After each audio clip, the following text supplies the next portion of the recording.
はい、どうもこんにちは、けんゆうです。今日はですね、9月の11日ですね、マンゴーについてのお話をね、少ししていきたいと思います。マンゴーの栽培というよりも、マンゴーのですね、果実とはどういったものなのかとか、果樹の生理学的特性とかですね、こういったところを、中心的にお話ししていきたいと思います。で、この圃場はですね、きぬこおばちゃんが現在管理している、畑になります。で、ですね、これもともと栽培をしていたのが僕のおじいちゃんですね。おじいちゃん、金宝おじいというね、おじいがこう管理していた、マンゴーハウスなんですけれども、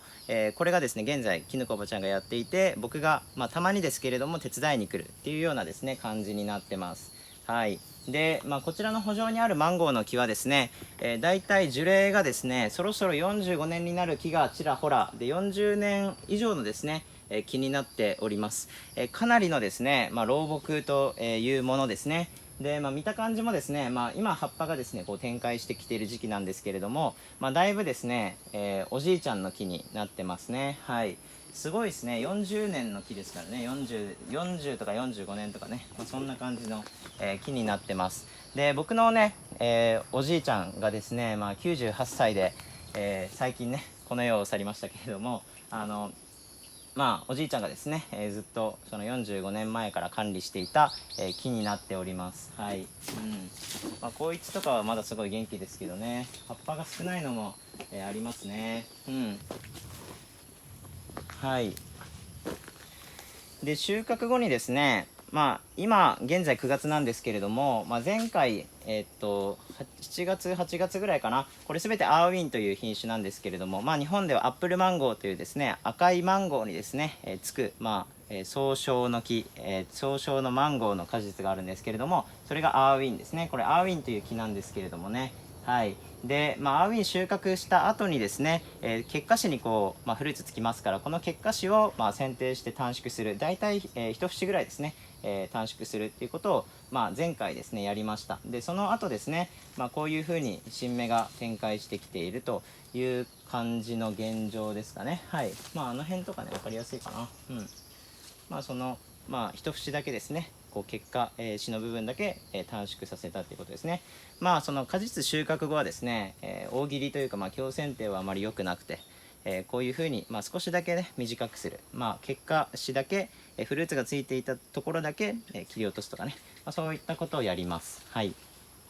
マンゴーはですね、ウルシ科マンゴー属、と言われるですね分類になります。で、ウルシ科なんですけれども、マンゴーってねこう果実まだちょっとね売れていない果実をこう傷つけたら白い白濁液みたいな乳液みたいなやつが出るんですけれども、あれがウルシ科の特徴ですね。木もですね傷つけると白いですね、異管束系の、周囲からですねこう、白いこうなんだろうな乳液みたいなのがバッと出ます。で、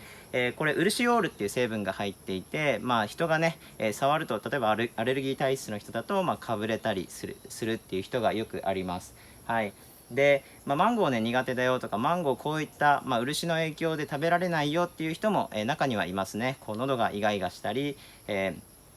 口のね口角の周りが赤くかぶれたりとかね、痒くなったりで、マンゴーの圃場に入っただけでもこう痒みが止まらなくなるっていう人も、ちらほら、いたりします。そのくらいですね、ちょっとこの乳液とか、こういった漆系の、なんだろうな出す、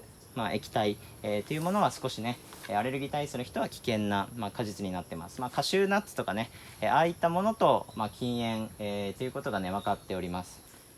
少しちょっと圃場をぐるっとね回りながら話していきましょう。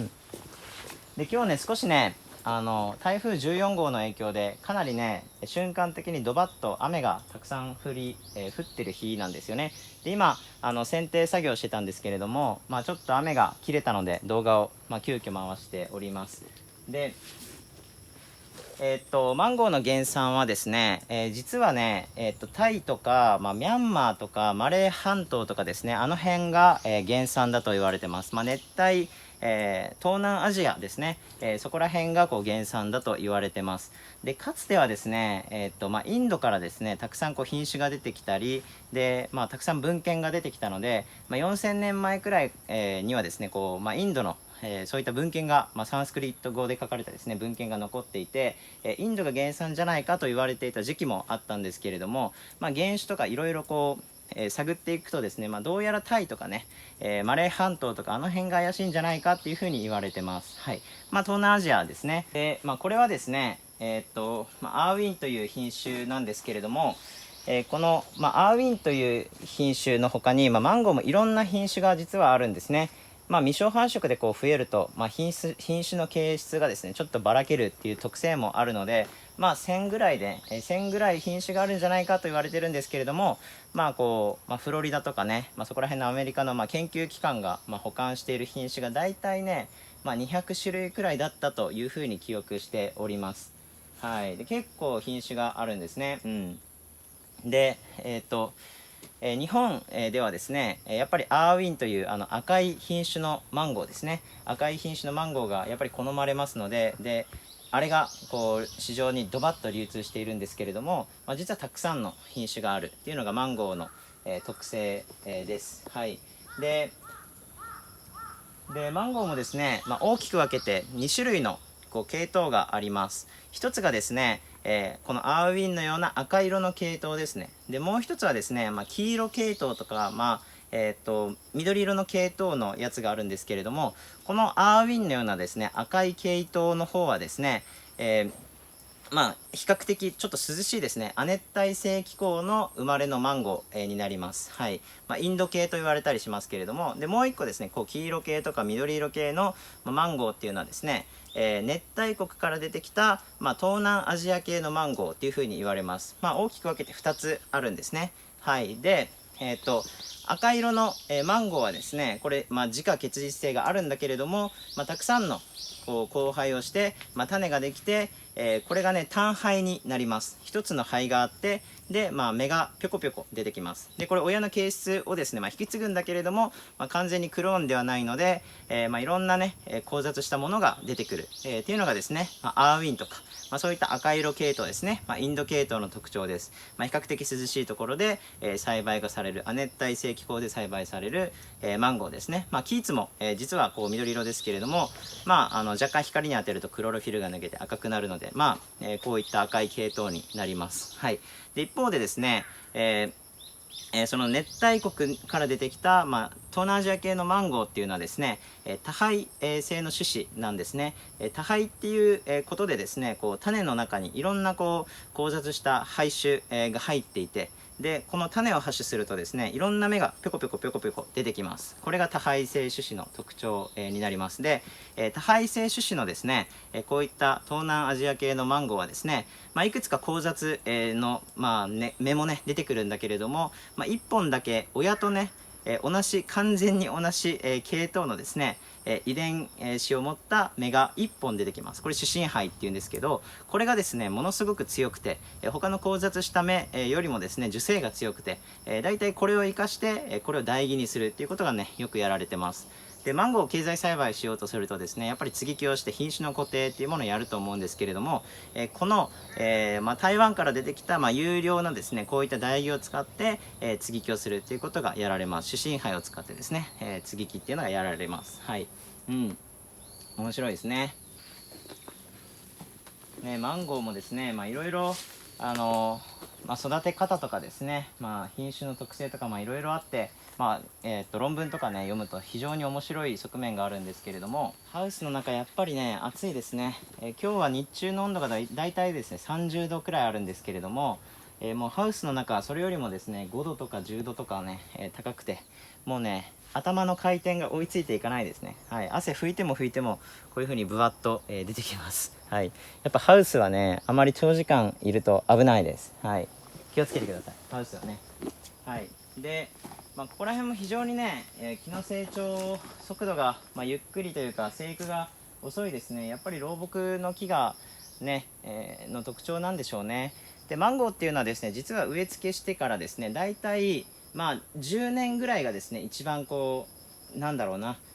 果実の収量が高いというふうに言われてます。だいたい文献とか米本さんの文献とか読むと6年とか7年に、ピークアウトするっていうふうに書かれていたというふうに記憶してます。6年ぐらいの、苗木がですね最も収量というか、質のいい果実生成ができてそれから徐々に下がっていくっていう感じですね。はい。すごいですねこういうふうに、40年とかね45年とか生きているマンゴーの木は非常にすごいなというふうに思うんですけれども、はい、まあ本当にすごいです。で、マンゴーってね、熱帯国、亜熱帯国が原産、なフルーツなんですけれども、果樹のね、性質として、ちょっと面白いのがありまして、例えば根っこがですね、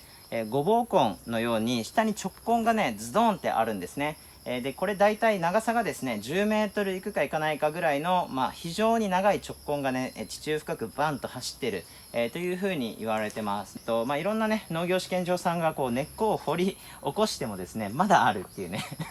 こう、6メートル掘ってもまだあるとかね、そういったことがよく報告されております。マンゴーですね。で、原産のですね、熱帯国、および亜熱帯国っていうのはですね、やっぱりこの、瞬間的な雨が降るんですね。アボカドの、原産もそうでしたけれども、ドバッと、瞬間的な雨が降る。で、このやっぱりですね、地表表面はですね、やっぱり濡れると。なので、比較的そういった湿害とかですね、そういったものを防ぐために、根っこがですね、地中深くに行くようになったっていうふうに言われてます。アボカドと逆ですね。アボカドの場合は、表層、割とその浅い位置にですね、根っこをわっと生やして、すぐ水がはけて、その水はけのいいところを求めるんだけれども、酸素要求量が高いからですね、マンゴーの場合は逆で、直根がですね、ズドーンといくで、側根が割と少ないっていうふうに言われてます。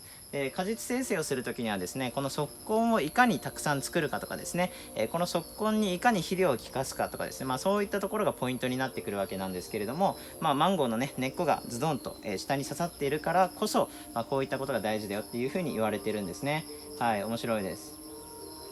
ちょっとなんか鳴ってるね。元部は面白いなんかメロディーが鳴ってますね。うん。はい。で、マンゴーですね、この直根が地中深くにズドンとごぼう根のように入っているので、実はですね、乾燥に非常に強い作物でもあります。アボカドはですね、こう水に弱いとかですね、乾燥の被害を受けやすい、というふうに言われているんですけれども、マンゴーの場合はですね、根っこが、地中深くにあるので、自力でですね、地下水を汲み上げれるんですね。はい、なので、乾燥の被害があまり起きにくい、ということが言われてます。なのでこう水をあげなくても大体ですね、最長1年は生きないと思うんだけれども、大体8ヶ月とか10ヶ月くらいは生きていたっていう風なですね、こう報告があるくらいですね、乾燥には強い、というようなことが言われてます。はい、面白いですね。ごぼう根のように下にズドンと突き刺さっているので、実はその、施肥とか、灌水、が非常に難しい作物であります。で、こういうふうに老木になっていくとですね、側根の数も減りますから、なので、肥料をですね、どうやって効かすか、この側根というか、細根がですね、こう肥料とか、そういった養分を吸ってくれるっていう、器官になるので、これが少ないので、これをどう効かすかっていうのがポイントになってきます。で、金城光栄さんですね、僕の補助の横にいる、今現在84歳か5歳ぐらいのものすごく賢い、おじさまがいるんですけれども、その金城光栄さんはですね、このマンゴーの横に穴を掘って、その穴の中にですね、肥料を入れたり、直接ですね、堆肥を入れたりっていうことをされてるっていうことをね、言ってました。30年とかね、35年とか、そういった養木には、こういった施肥のやり方もあるよっていうことを教えていただきました。はい、面白いですね。うん。はい。で、マンゴーのですね、葉っぱは、このような、なんて言うんだろう、ちょっとね、楕円形よりも尖ったような葉っぱをしてますね。割とこう肉厚、のね、葉っぱの形態をしております。マンゴーもですね、熱帯国、熱帯国原産ということなので、そちらの、地域ではですね、こう雨季と乾季というものがあります。雨がドバッと降る時期と半年ですね。で、乾く時期っていうのがあります。で、この雨がドバッと降る時期にですね、この新梢の展開、枝が強くですね、こう伸びていく。これ、蝶芽から伸びていくっていう性質があります。つまりこの枝のですね、先端、からですね、また新しい、慶長分裂組織がですね、分裂して、またそこからまた枝が出てくる。無限果樹ですね。無限果樹、というふうにですね、枝の先端から枝が伸びるっていうことが繰り返されます。これがですね、大体普通の生木だと年、3回程度ですね、発生します。はい。で、これ色が変わってね、柔らかいこの葉っぱが出てきていると思うんですけれども、これがですね、この一節がで大体1ヶ月経つと、緑色の硬化した葉っぱになります。はい。ズドンと伸びて、で、これが緑色になった後、さらにまた、ズドンと伸びます。で、これがまた硬化した後にまたズドンと伸びる。蝶芽がですね、優勢的にこう、どんどんと伸びていくっていう性質があります。非常にこの樹勢が強くて、で、この枝の身長がですね、ものすごく強い、例えば4回とかですね、3回以上ですね、だいたい2回で止めたりですね、そういった栽培方法が、現在主流ですけれども、これが3回とか4回とか伸びると、この花芽形成がなされずに、葉っぱだけ伸びる、木がねどんどん上に行こうとするっていうことがあります。はい。で、原産国ですね、雨が多い地域、とかで、そこら辺はですね、年間の平均降雨量とかですね、平均気温とか高いので、ものすごく樹勢が高くて上に行きます。で、大体マンゴーをほったらかしてね、野生的に栽培すると、20メートルとかね、そのくらいの高さまで行くと言われてます。熱帯ドリームセンターとかにはですね、ものすごく大きなマンゴーの木がドンとあるんですけれども、ぜひね行かれてみてください。非常にね驚くと思います。葉っぱはマンゴーなんだけれども大木は何なんだっていうね、一回僕も行った時ね驚きました。下にねマンゴーのそのキーツとか金蜜とかね、いろんな品種の説明書きがあるんですけれども、マンゴーの木がズドンってあるわけです。はい。これはマンゴーかっていう風に驚いたことがあります。で、日本のね仕立て方はですね、超低木仕立てといって、かなりね気を低くするっていうことがね、求められます。ちょっと待って、引っかかった。はい、行きましょう。で、これも老木であまりなんだろうな、普通の木とはちょっと違うんだけれども、超低木でですね、なるべく上に行かせないように、水平誘引というものをします。で、いくつかね文献を読むと、その水平誘引が花芽の誘導を促すっていう風な書き方もされるんだけれども、厳密に言うと実はですね、水平誘引をして、その後ですねこの枝が伸長してくる回数を減らすっていうことをですねやります。で、その減らした結果、この先端のですね細胞分裂がこれが花芽になるっていうことですね。花芽誘導を促すというよりも、上に行く枝を止めるっていうことがね、大きな目的になります。で、2回先端からですね無限箇所のようにどんどんと伸びますから、これが3回とか4回とか伸びると、樹勢が強くて花芽がつかないわけです。なので、無理やりですね枝を下げてあげて、上に行かないようにする。はい。で、これいろいろ植物ホルモンの内側の流れとかをですね、人工的に変えてしまうっていう方法だと思うんですけれども、これでね、最終的に、花芽がつく。で、はい。で、マンゴーですね、超低木仕立てっていうのが普通なんですけれども、一応木の構造がどうなってるかっていうのがですね、少し説明しておきます。で、これがですね、地面から生えてるのが主幹ですね。主幹があって、2つに分かれていると思うんですけれども、これが種子ですね。はい、種子。で、亜種子ですね。で、この亜種子からですね、ここ選定されてますけど、側子っていうのが伸びます。これが側子ですね。で、側子で、これが成り枝なんですよ。これが成り枝で、ここにマンゴーが、なっていたっていうことですね。で、実はマンゴーの、木の仕立て方すごく面白くてですね、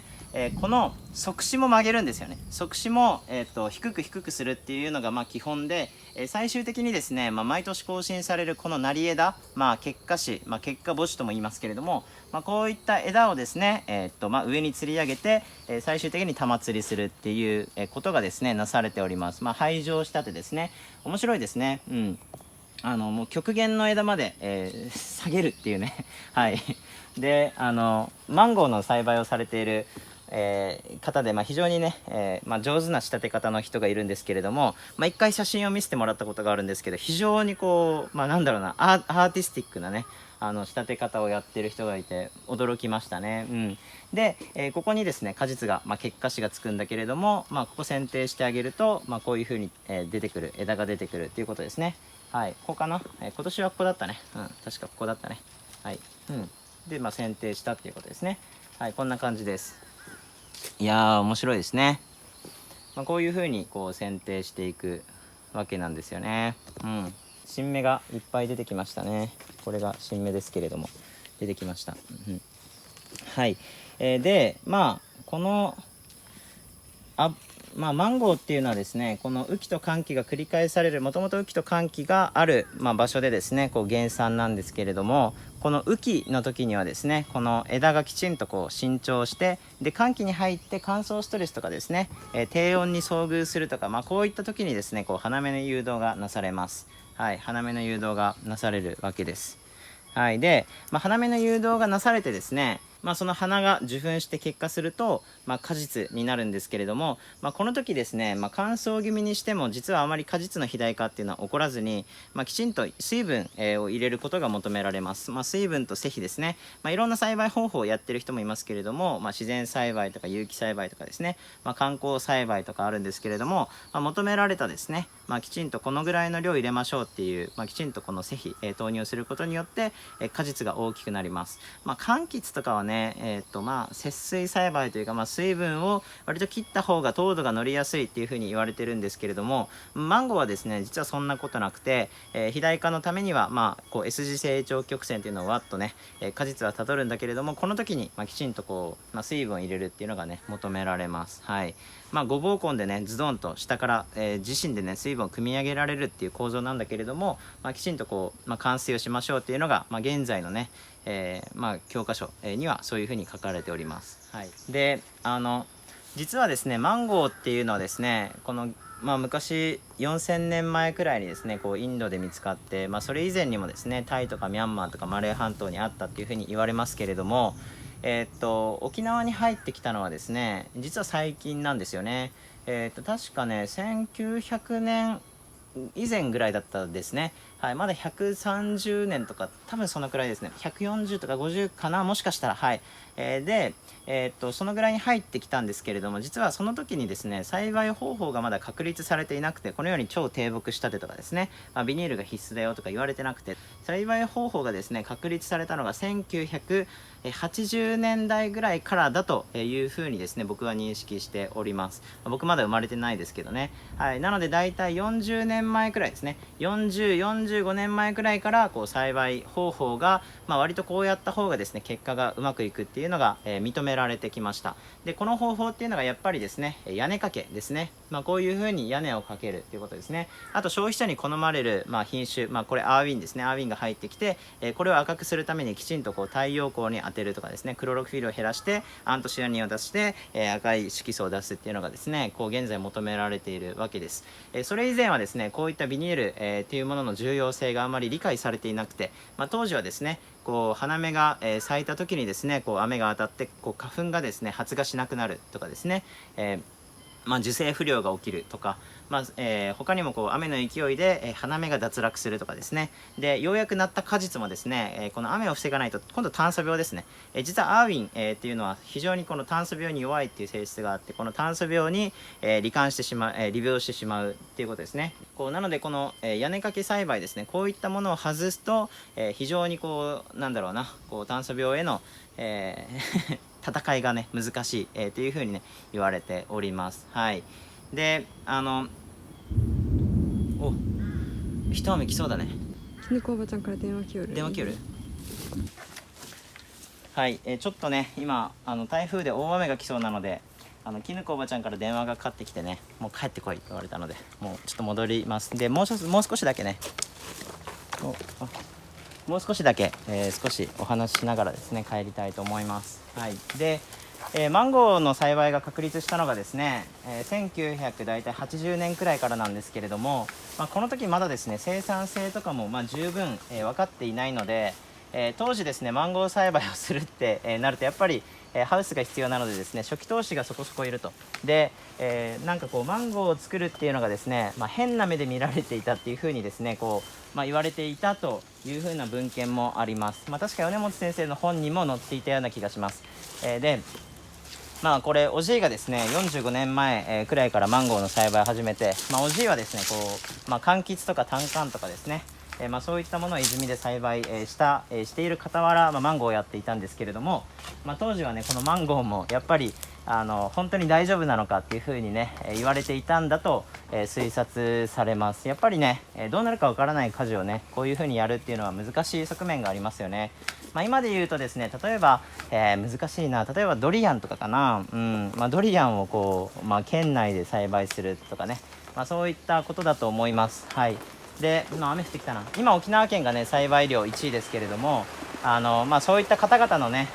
おかげさまで、こういった状況に、ね、なっていると思います。少し片付けはい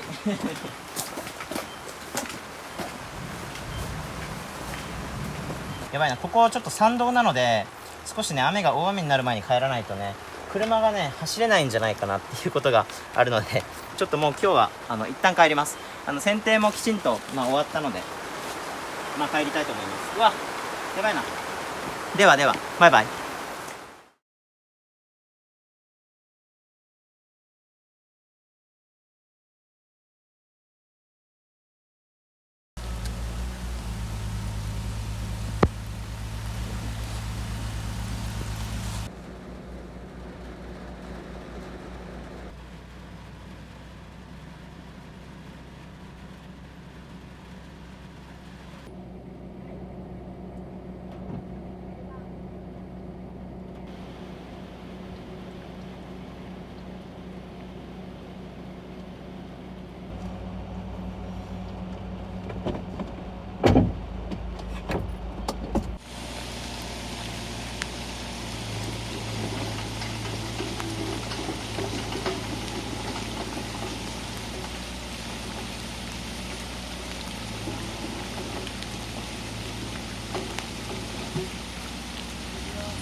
大変でした。今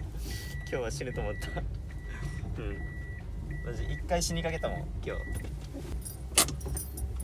泥だらけになった。ありがとう。はい、ちょっと山からね、上がりましたか？時間かかった？大変だった。大変だった。もう帰ります。もう帰ります。お風呂入ってからください。でこれ生還の証。今日ってへこんだの？こっちがユンボで。あれでユンボでさ、下のシャフトの方にかけて。剪定をねしてます。